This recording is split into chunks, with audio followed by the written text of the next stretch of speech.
Europe's last free nation was swept away by a wave of tyranny.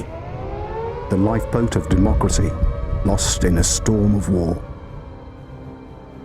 After the division of Poland, the Soviet Union's armies stayed peacefully behind their borders, while the United States, still upset over England's failed invasion of Norway, fully embraced isolationism.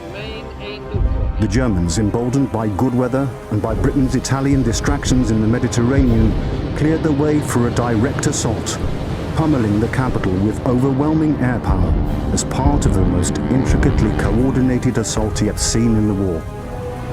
They took the Channel within hours, establishing supply chains to support the thousands of paratroopers now on British soil.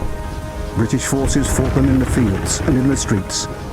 But soon, London had fallen, and with it, the sun had finally set on the British Empire. But as the sun rose on a Germany eager to stamp out the stubborn English resistance, it also rose over an envious power in the Soviet Union.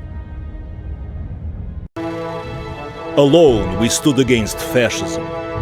Alone we drove the German invader from Stalingrad. Alone we prepare to march west.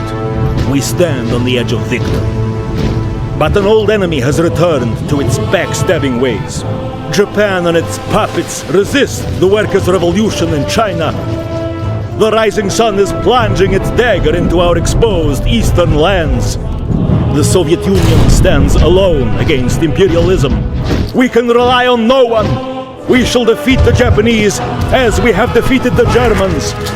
The Soviet workers are unconquered. We are unconquerable. If we must win this next war alone, we shall do that too.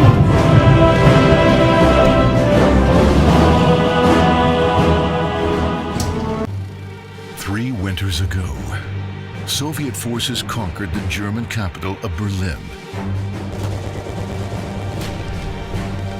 Now, with Hitler in exile, the Soviets' puppet regime rules from the Kronper. With the Soviet focus on the West, Japan has been free to continue their aggressive expansion, threatening our allies in the region.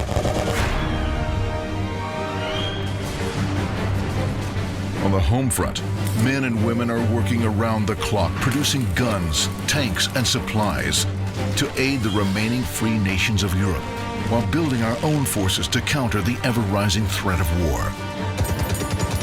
Should the communists dominate Europe and Africa, and the Japanese in Asia and the Pacific, then the claws of tyranny will soon grasp for the light of American democracy.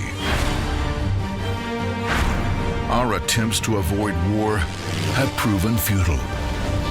As the enemy continues to enslave the nations of the world, capturing more natural resources critical to the advancement of mankind, we must take action. The time for conflict is upon us. How long can the U.S. hope to avoid the cost of war on its shores?